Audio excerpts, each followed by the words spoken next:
to speak on an agenda item, see Brandon. He's got a card that you have to fill out. If you wait until we've already read the item, it's too late and you can't speak on that. Please join us in pledging allegiance to the flag of our country and remain standing for a moment of silence.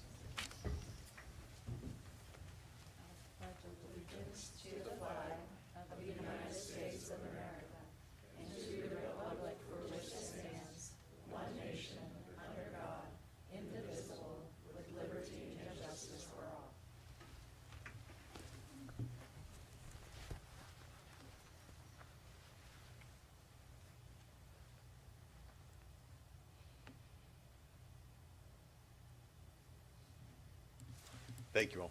You may be seated. No proclamations or special presentations tonight. We have a timing system.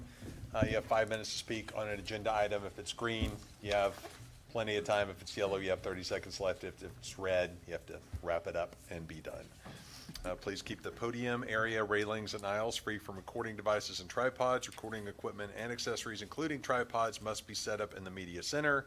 As posted on tonight's agenda, certain items are subject to consideration and possible approval, adoption, denial, amendment, or revision. Items 6M and N have been pulled.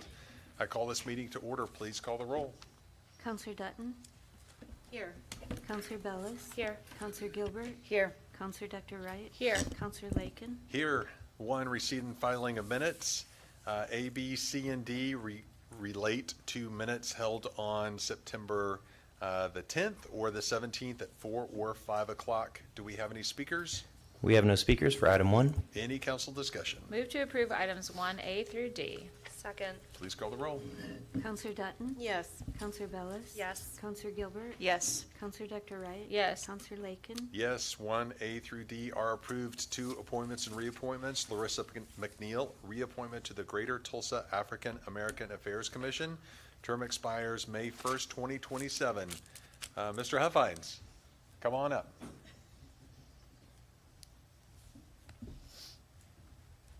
Good evening. Good evening. Thank you. I'm thankful for peace, yes, peace, and thankful for our honorable leaders, Council Chair Phil Lakin and Vice Chair Karen Gilbert, counselors, staff, security, and team. We're thankful to the citizens of this great city of love, Tulsa, Oklahoma. It is a joy to be with you on this 8th day of October in the year of our living Lord, Jesus Christ, 2025. Appointments and reappointments. Yes, here we go. Appointments and reappointments. Larissa McNeil, reappointment to the Greater Tulsa Area African American Affairs Commission. Yes, I am grateful for our African Americans, great people, and also I'm grateful for each of you and glad that I get to be here tonight, and may we continue to honor our volunteers and employees. Sure. Thank you very much. It's a great way to wing it. Any other speakers? We have no other speakers. Any council discussion? Move to approve item 2A. Second. Please call the roll. Counselor Dutton? Yes. Counselor Bellis? Yes. Counselor Gilbert? Yes.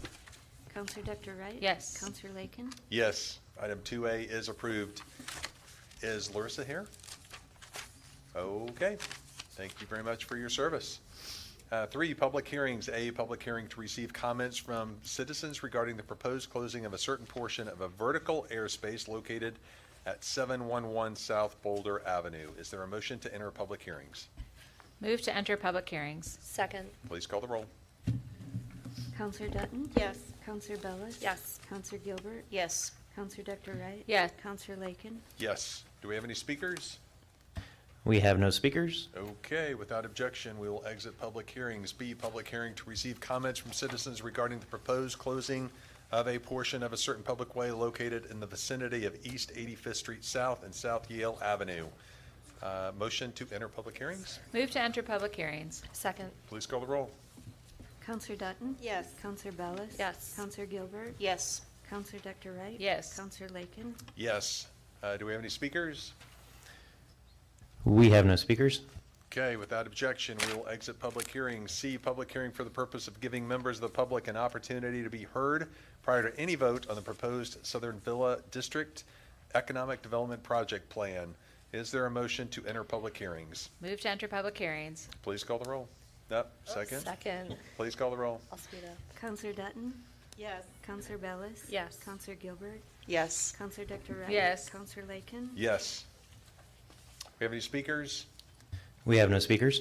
Any need from your team to come up and say anything? Without objection, we will exit public hearings. 4 mayor's items. The mayor is not with us tonight. The remaining items 4B through R will not be read aloud. However, public comments will be received on these items. Do we have any speakers? We have one speaker, Mr. John Hoffines, for 4B, M, and N. Good evening. Again. Good evening. Thank you. Uh-huh. Mayor's item B, a license agreement between the City of Tulsa and Chick-fil-A for property located at 4191 South Peoria, Brookside. Yay, Brookside. To install and maintain a raised directional median within the street right-of-way. A person might say the founder of Chick-fil-A had a raised directional median in his life, the Holy Bible. I read where S. Truett Cathy, the founder of Chick-fil-A, was a devout Southern Baptist and a longtime member of the First Baptist Church of Jonesboro, Georgia. Southern Baptists believe the Bible is the inerrant, ultimate authority and that salvation is a free gift received only through personal faith in Jesus Christ, which is then affirmed by believers' baptism by immersion. Yes to this raised directional median. For M, a travel donation from Urban Institute for Lieutenant Chase Calhoun and Major Richard Alexander to travel to Fairfax, Virginia to attend the Innovations in Police Recruitment workshop. I'm grateful for our excellent police force and for their ongoing advancement. I'm also grateful for Police Chief, our Honorable Chief Dennis Larson, speaking recently to our Brookside Neighborhood Association. His supportive wife, Karen, came, plus Chief Larson brought officers with him as well. We are grateful.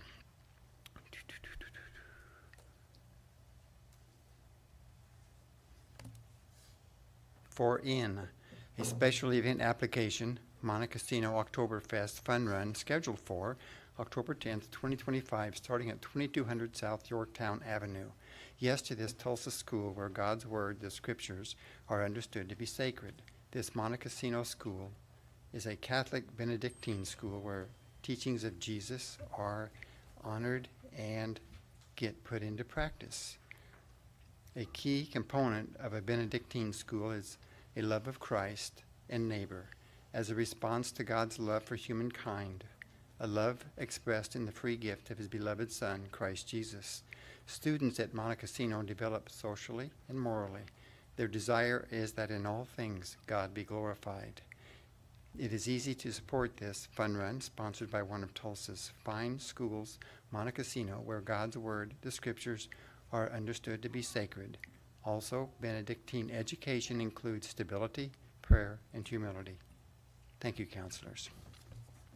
Thank you, Mr. Huffines. Any other speakers? We have no other speakers. Any council discussion? Move to approve items 4B through 4R. Second. Please call the roll.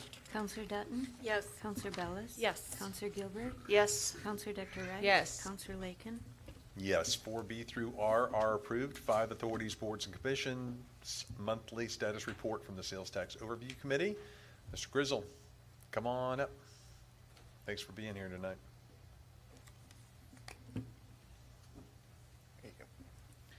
As mentioned, my name's Scott Grizzle. I've been serving on the Sales Tax Overview Committee since 2019. Currently a resident of District 9, but that's my 5th city council district here in Tulsa, so eventually I'll try to collect them all. Wanted to speak on a couple of projects. One following up from the speaker last month, mentioned Gilcrease, which has been waiting for a set of stairs to be complete that's been holding up the project. So she kind of punted that one to me last month, but I did confirm that the staircase is complete, certificate of occupancy received at the end of September. Building is open and Scrollathon is this week. So from construction complete to Gilcrease in use in a matter of less than a week. So that is great news. I also wanted to highlight the animal shelter in District 3. I believe you were there for the beam signing this week. I've adopted 2 pets from there and from the current facility, and it's been pointed out to our committee that when the current shelter was built, it was not built to take care of animals and get them adopted out. That's not what it was built for. And if you visit that facility, you can clearly see that. And the new facility will hopefully make for much better outcomes once it is complete, scheduled for July of next year. But the main project I wanted to highlight was Project 170145, which is Vision Arts, sponsored by our current chair of the City Council. That was passed in Vision Arts in April 2016. Again, I joined in 2019. The project was funded initially in 2018 as a volunteer with organizations like Mayfest, Arts and Humanities Council since 2007. Particularly interested in that arts funding. There's a lot of history that I will not go into, but I've been asking questions and following up for 6 years. And finally, this last month, we got a 77-page comprehensive report on that Vision Arts funding over the improvements, concerns, various things. As some may know, the first payout was finally in 2020, where 2 years was paid out. That was during COVID, as we're all well aware.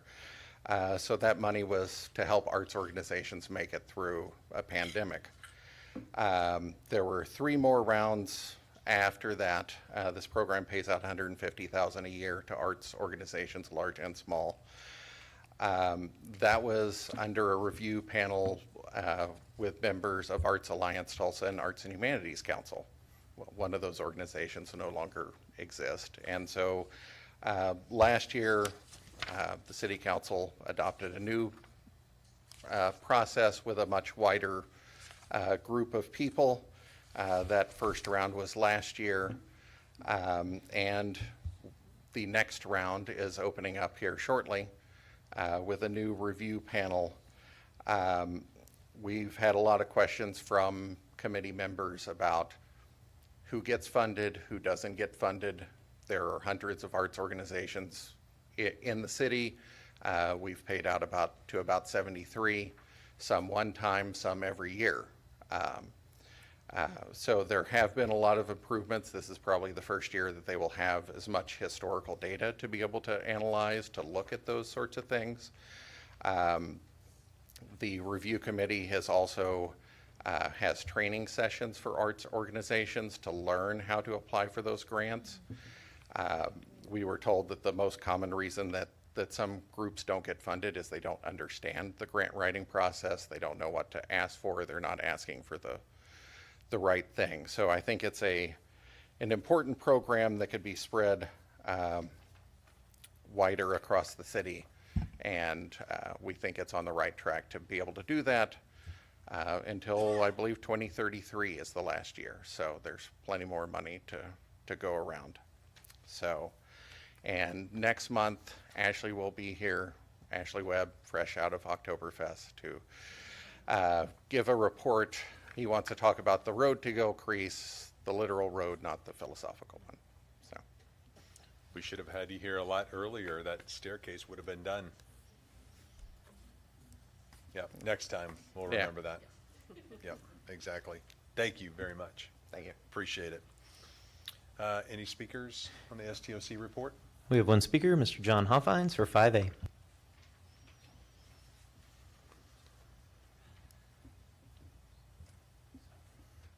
Plenty of money to go around. That has a nice ring to it.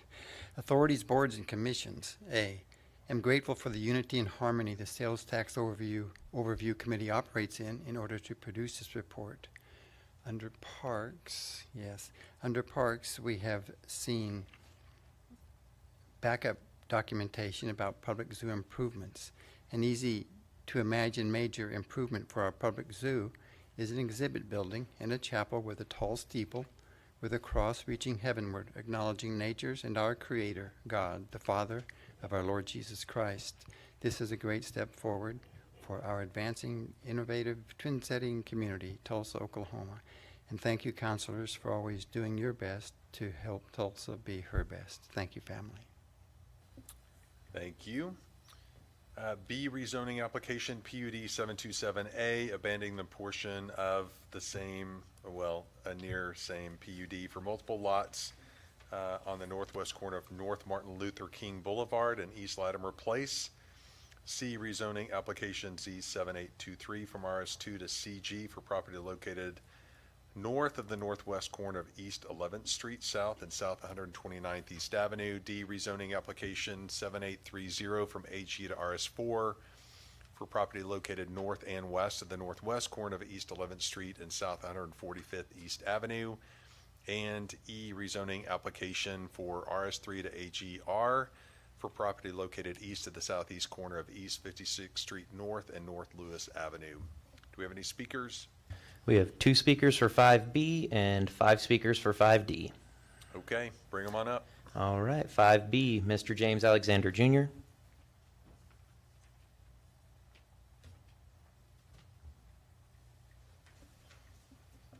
Good evening, Counselor. Good evening. This is becoming old habit with the city of Tulsa. This developer that goes by the name Home Run LLC is proposing to build 5.5 plus minus acres on Martin Luther King and Latimer. The problem is nobody has brought forth this to the community. Now, I'm for building, but there is a thing called creating something and not including the people that it will affect. And it will affect people in North Tulsa in who will be moving into these properties. We have a lot going on in North Tulsa. We have the old Aberson building store being torn down, not giving any warning to the people in the community. And if I don't know nothing about it, that's a problem. And when you look at building up an area, especially North Tulsa, the entitlement area, which was set up by the federal government, I see you're not listening to me. Y'all forget I work at a school, and I know when people are listening to me. Your eyes up and you're looking at me, not your eyes down, ignoring me. I don't care if you ignore me. I'm talking to the people in North Tulsa and anybody else that wants to listen. Mr. Alexander, sometimes we're just looking at the material. So I'm looking at my phone, trying to find the agenda item so that I can look at all the backup material while you're talking. Okay. I just wanted you to know that. All right, but Okay. everybody else wasn't doing that. Oh, they may have been. Okay, I got the backup package right here. I got it. Thanks to Miss lady on the end. She taught me how to do that. Okay, now, like I said, my problem is development without the community. And I have a problem with that. So we're going to have to get that straight sometime. Sometime we're going to have to get that straight. And this development on 36th Street North with 75 houses, who's going to move in those houses? That's the problem. I don't care about, I hope that everything gets built up, but I hope that black people are not put out. And the city of Tulsa has, since 1921, said there will never be another Negro town. And it looks like you're trying to go to that. And I'm fighting it. Thank you. Hi, Miss Bernice. How are you? I'm well. How about yourself? I'm doing great. Thank you. For asking. I just want to stand here in silence about what my husband just spoke about. I agree with him. But I want to stand here in silence and look at you counselors. We've been coming here for a long time. We incorporated a neighborhood association in 1994 with the Secretary of State about that area. And we got a lot of work done in that area. But we're also continuing to work in the area, to continue building the area. You need to include the people, you need to talk to the people. We've called for another investigation. You're doing a lot of things over there that shouldn't be happening. One thing you've done is you boarded up our home. You've taken the Yeah, water remember from you our have to home. remember you have to talk about You have- this This particular is the kind of thing that application. you're doing over there. And you're creating situations for homelessness in that area. Now, we're not homeless. We will never be homeless. But it's just an idea. My husband's father was a United States veteran. He bought that home when my husband was 5 years old. The Bible says that a good man leaves an inheritance for his children's children. And we call the feds in again, I do this quite often, about you tampering with our house and stopping our mail from coming to our home. Area, It is against federal law to tamper with mail. Miss Bernice, This is what you're doing. you have to Not only with this, bring it back to the agenda item, please. the thing that my husband brought up about the people in the community need to have a voice in the things that you're doing. You can't just come over there and ignore the people and do what you want to do. That's a federal entitlement area. The people need to be heard. And the people need to feel welcome to come in here and talk to you. I told you my training is in corrections criminal justice from Langston University and Sam Houston State University in Huntsville, Texas. I don't have a problem recognizing and dealing with people who are out of order. This city government is out of order concerning North Tulsa. We've been talking to you about this for years. Change is coming. Thank you. Thank you for your time. Okay, next speaker, please. Our next speaker is Kathy Logan for 5D. I hate being first. All right, I didn't even know this was going on today. I still am not getting any notifications, even though we have a lot of property in the area. My biggest concern with this development going in is I've lived on this side of town and we've owned this property for years and years and years. I have a 7,500 square foot building just a couple blocks west of where this development is proposed to be put in that floods. There's no infrastructure, there's no drainage ditches, there's nothing. There's no gutters. We have 2-lane roads. Most of the commercial property over there still have gravel driveways. I mean, we have literally a 4-way stop on 145th, which is one of the streets that this development is proposed to be butt up against. At 4th and 145th, when it rains hard, 145th is impassable, it gets closed. On the other end of 11th, at 15th and 145th, the road also floods over the top.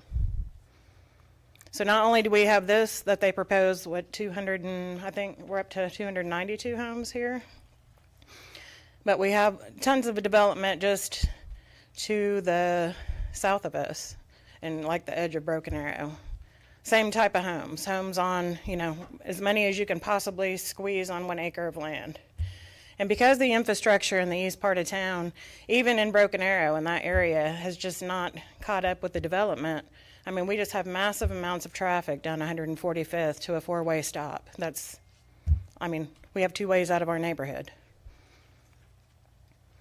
So by putting all of the, I don't know where we're putting these people. And why did we want to bring in 292 homes into an area that floods?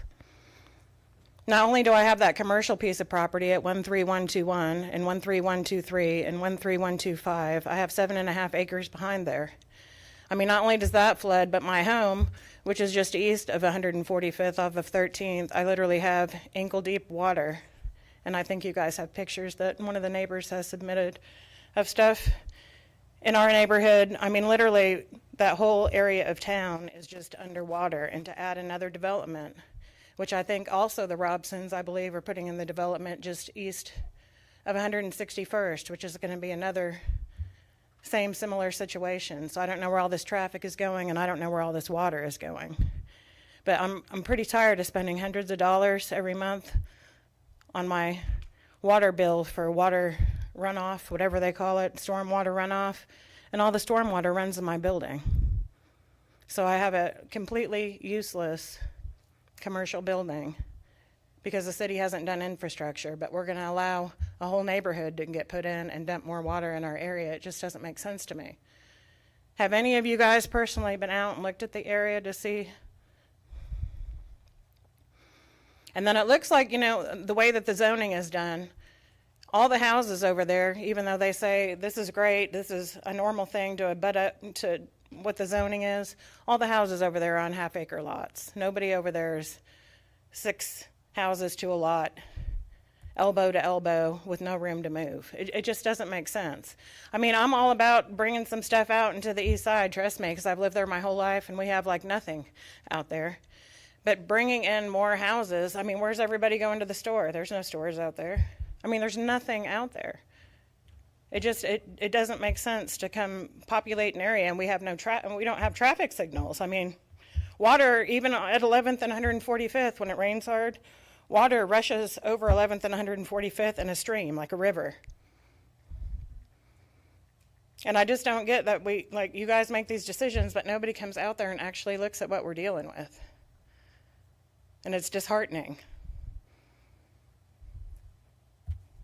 So I hope that, I mean, you guys really consider what you're doing and not, I mean, we all live there. We have to deal with it every single day. I mean, if the city wants to come in and put in drainage ditches and put in stuff so, you know, we're not all flooding and underwater there, I mean, great. Bring on the houses, bring on whatever you want to bring. But until that's done, I mean, I just don't see how it's benefiting our area or doing anything good for us besides lining pockets of rich people.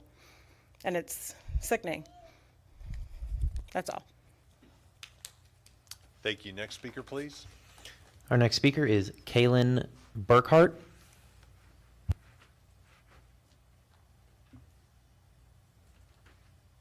How you doing? Doing all right tonight. How are you guys doing? Great. I just kind of want to bring up more of the zoning issue, and because it is the RS4 zoning, I want to read just a bit of our Chapter 5 of the zoning code. And the 5.010-B purposes. Residential zoning districts are primarily intended to create, maintain, and promote a variety of housing opportunities for individual households, and to maintain and promote the desired physical character of existing and developing neighborhoods. And with this rezoning proposal, maintain the desired physical character of existing neighborhoods has kind of been overlooked by both the applicant as well as the planning commission. And unfortunately, as we're developing cities and we're developing codes, we kind of have to create standards. And unfortunately for our neck of the woods, that standard was an RS3 zoning. Well, over the years, the codes have changed to reflect that. We are approximately 22,000 square foot lots, and there's no lots within the immediate vicinity of us that are less than that. And with the proposal of the RS4 zoning, that'll drop that standard down to 5,500 square feet, which is a quarter of the size of what we already have. And in my mind and in the mind of all our neighbors, that does not at all come close to the goals of the zoning code, as well as those who are there. We are all for a development that matches what is already there. And because we understand the progress that needs to be made, we understand what our goals are. We want to see progress, but it needs to be done in a particular order, in a particular fashion, again, according to what we already have in place and what our desires are. So we have proposed that they re-look at what the zoning would be. We know that we are RS3 zoning, even though we do not fit those standards. We wish that that would be looked at again to correct that we'll call it a mistake for now. Even though things have probably changed over the years that we were not aware of, or anybody previous to that. But to put something that would match what's already there. A lot of people move to East Tulsa to get away from the tightness. We came out there for space, a little bit of elbow room, as has been said before. I know if we get rid of the diversity that Tulsa has, especially in the eastern part of the city, we will be turning people away from wanting to move here, wanting to buy within the city. I know a lot within my own circles, they've moved out of the city of Tulsa, period. They've gone to areas that have greater lots, greater subdivision sizes, and more space. I feel like we can keep that there if we keep building a little bit more space than what we have. But thank you for your time. Thank you. Next speaker, please. Our next speaker is Susan Frederick.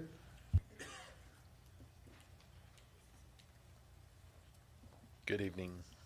Hello, councilors. I went to a Public Works meeting in June the 3rd of this year at the Martin Library, and I took some snapshots of the flooding, okay, and I can pass these out. And this is they were asking for $1.6 million. My property abuts this property that they're trying to develop for RS4. Okay, so we've got all this flooding. This is from that Public Works meeting, the mitigation for the flooding. Okay, so these homes are going to be coming right in through here. Okay, so you're actually building these homes in a flood area, and you see there that this is the westward map. This is Robson's map, and if I line it the same way, it's there. There you have it. And so we're actually building these homes in a flood zone. And already, it's already on according to the Public Works, the June the 3rd meeting I went to, it was already flooding. Okay, I know I've sent pictures, I've taken pictures, the people on the 138th East Avenue.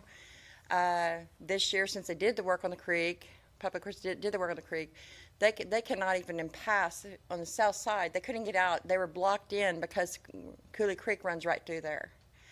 And so what I'm saying is you all really need to rethink this. There's no storm drains underneath 131st East Avenue, 132nd East, or 133rd East Avenue, and 135th East Avenue.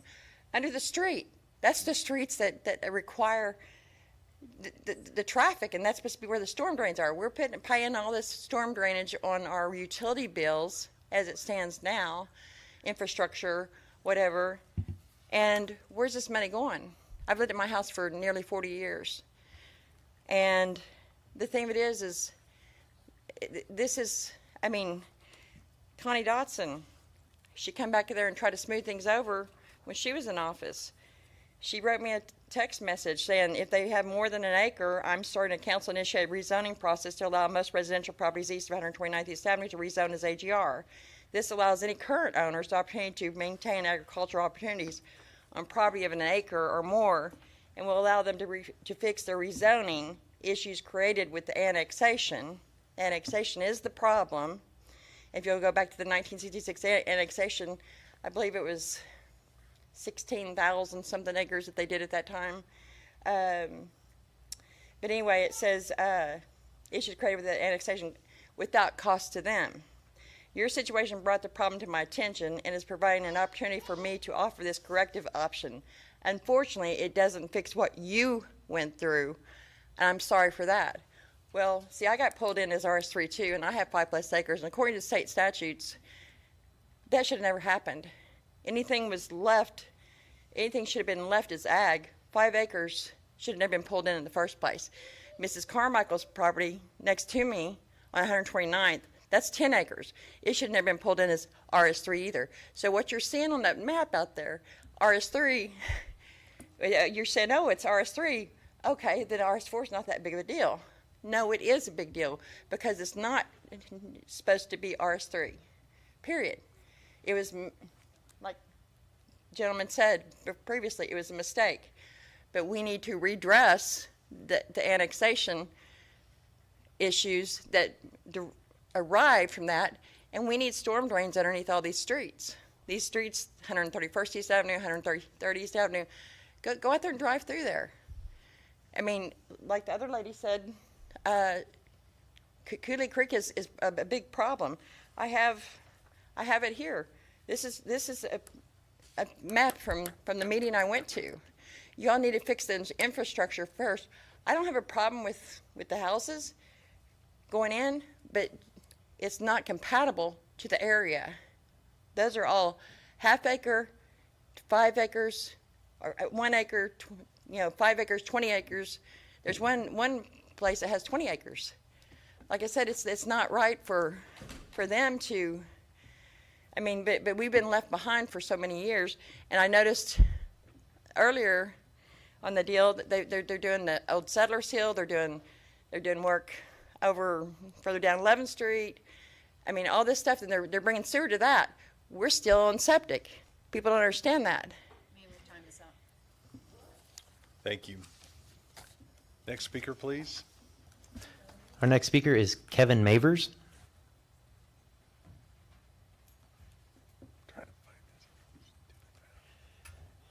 Evening, Mr. Chairman and Commissioners. My name is Kevin Mavers. I'm the Director of Development Services for the Robson Companies. We are the developer on this project. I'm coming before you tonight just to request that you take a good hard look at this particular zone change request, keeping in mind that this zone change is in fact consistent with the comprehensive plan. Our request, of course, for the RS4 zoning is based upon a look not just to the east and to the west of the existing neighborhoods, but also to the north and the south. Okay, to the north of our property, we have industrial. We have heavy employment areas. We're going to need additional housing, not just in this area, but citywide, for the new employees, for the people that are moving to this area for the purposes of gaining new employment.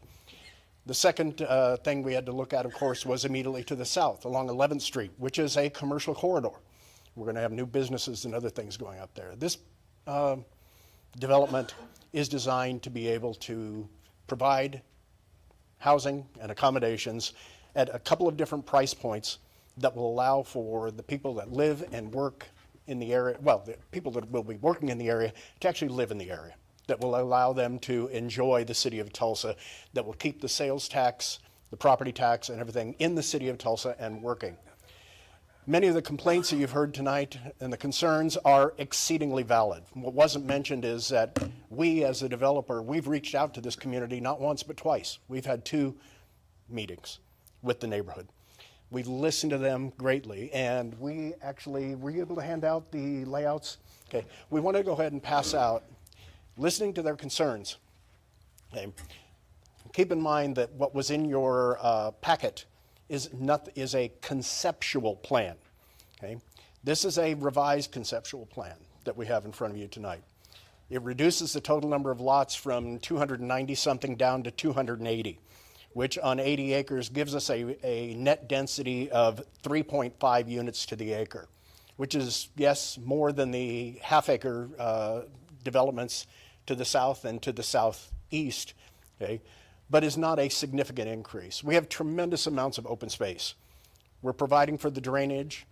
One of the things that we've done is we have moved not 1 but 2 detention basins down to the furthest point on the south, so that any of our drainage that's being developed in that area that would end up out on 11th Street and exacerbate the flooding will be, in fact, mitigated. Okay? We've reached out to staff multiple times. We've been working with the Public Works Department, working with the Engineering Department, working with the Planning Department. We know and understand our obligations, not just from the City of Tulsa's perspective, but also from a state perspective and from the federal perspective. We cannot, and we will not, increase the drainage, the flooding issue in this area. In fact, we will actually mitigate and correct it in many cases. But of course, we're only one development, and many of the concerns are in a neighborhood or regional perspective. The traffic We've already engaged a traffic engineer. In fact, I have here tonight the project manager for our civil engineering firm, Preston Bartley. He's with Westwood Professional Services. We've already engaged a traffic engineer. We're going to be doing a comprehensive traffic impact analysis that will allow us to identify all of the traffic concerns, and we will bring that forward at the time the preliminary plat is put together. Okay? But the drainage, the final drainage plan, the final hydrology studies, the final plat map, all of these other things are yet to be completed. On tonight's agenda is only the zoning. The zoning is consistent with the comprehensive plan. Okay? And you have our commitment to work with staff, to work with the neighborhood, to address these issues, to work with your public works department, to help them come up with a plan to deal with some of the regional issues. Okay? And that's our plan at this point going forward. So, of course, we ask for your approval tonight on the zone change so that we can continue to move forward and continue to help the community resolve some of these issues that are being brought forward tonight. Thank you. We may bring you back up for questions if we have any. That's fine. I'm Okay. here to answer questions. Okay. Next speaker, please. Your last speaker is Preston Bartley, the other applicant. Okay. Come on up.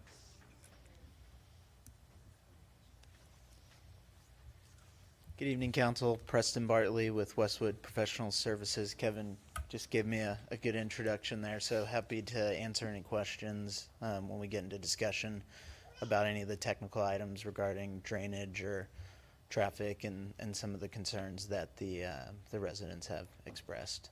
So, Okay, hang tight because you're the last speaker and are you done? Because I got a question. Okay, we're into council discussion. I'm just going to go ahead and ask real quick. So I can't see on the flood maps that the property in any way, shape, or form is on the flood maps. I can see that the portion just immediately south and west is on the flood maps. Am I reading our maps wrong, or is that correct? That's what we discussed, just, in council committee, just, Councilor Lakin. Okay.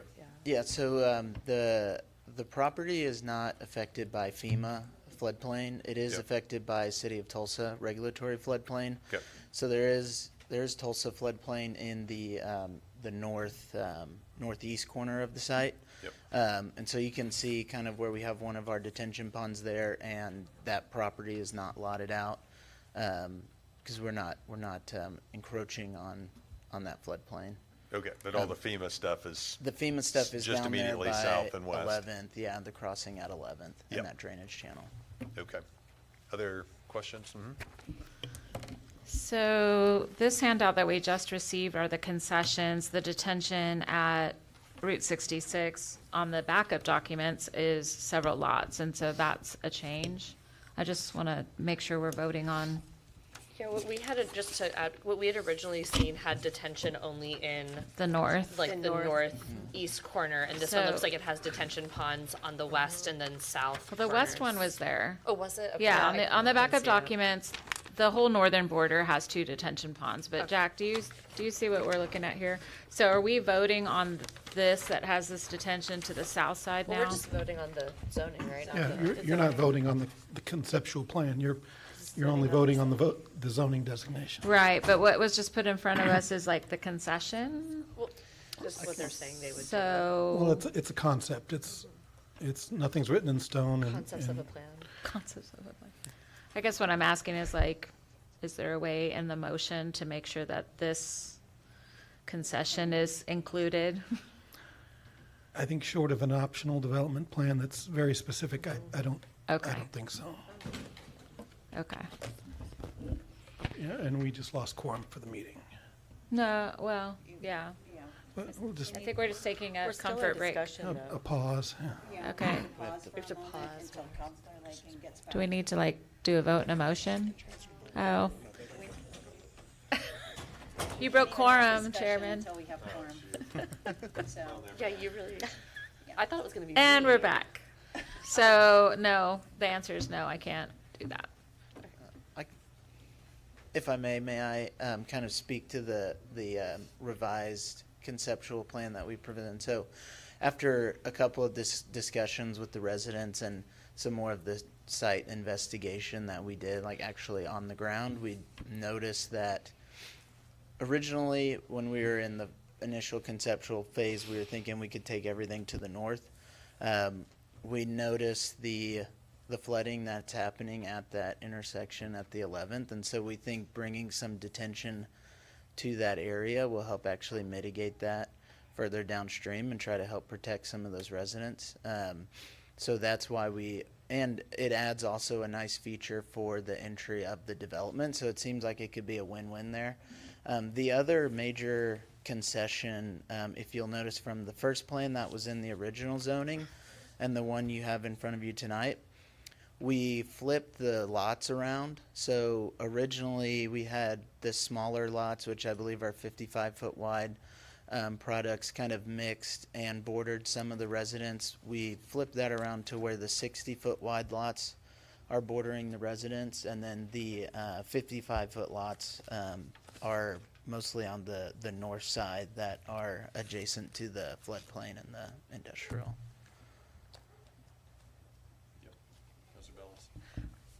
Okay. And then Councilor Dr. had her hand too. And this is something I wanted to voice to my colleagues, because I'm realizing, Councilor Logan, I don't remember if you were in this committee meeting or not when we were talking about this, but I think this brings up I think it was a couple weeks. It was a couple weeks ago.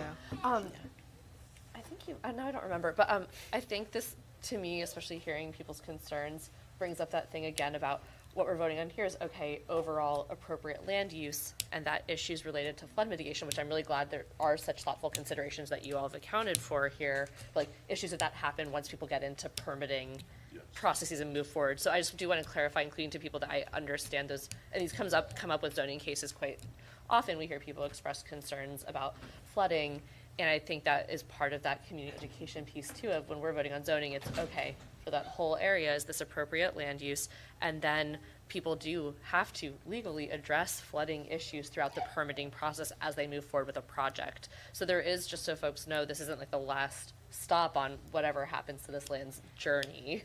And I think that's important for us also as council colleagues to clarify for folks too. That whole development plan is a real critical step. Yeah. Yes, ma'am. I just wanted to add on, if you look at the Improve Our Tulsa plan to the east on this corridor, there's already funded planned improvements on the road at 145th East Avenue and 11th.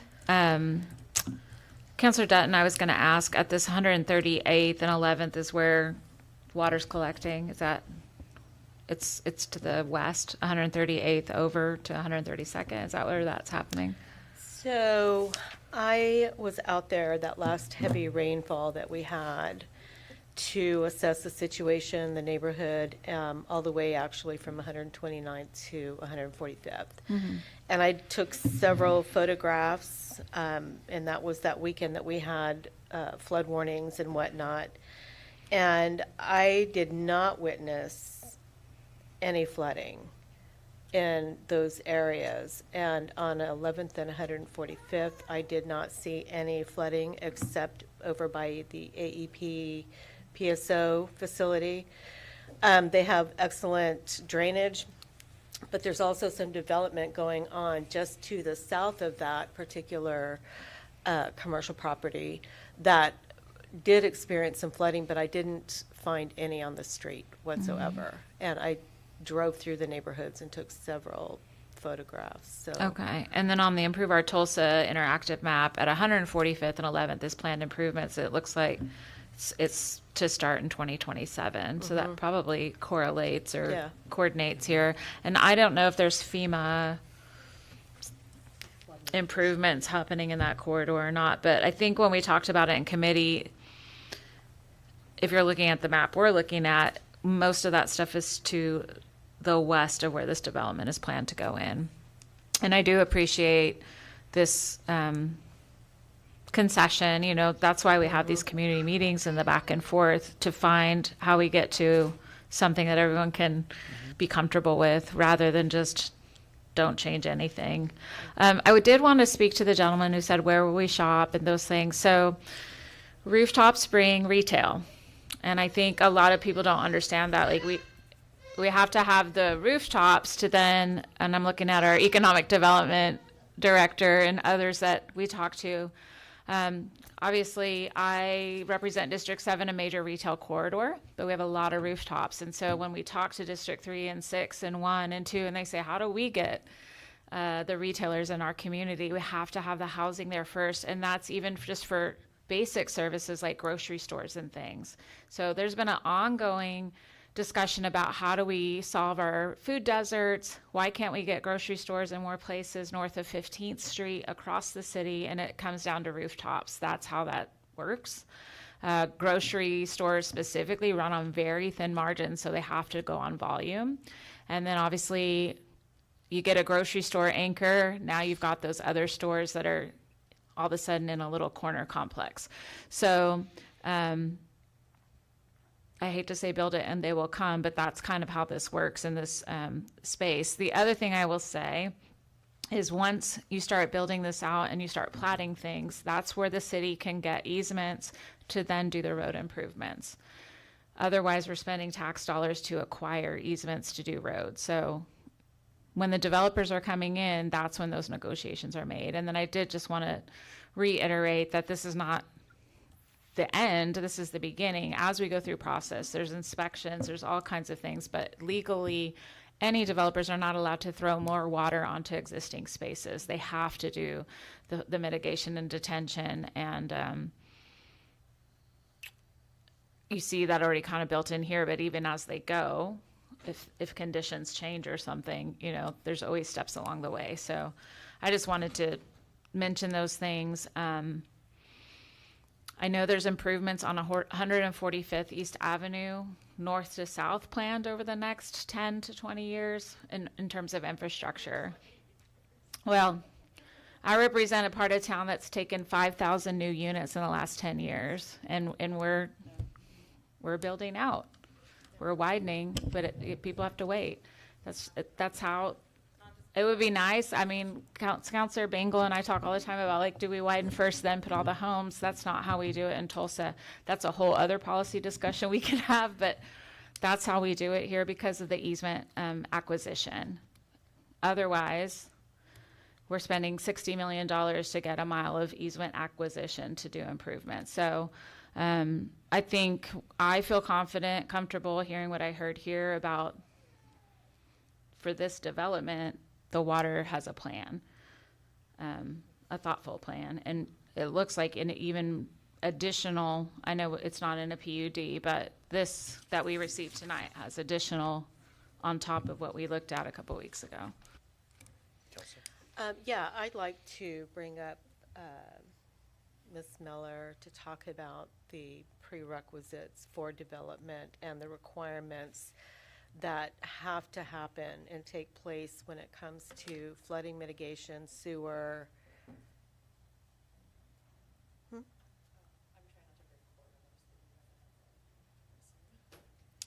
Okay.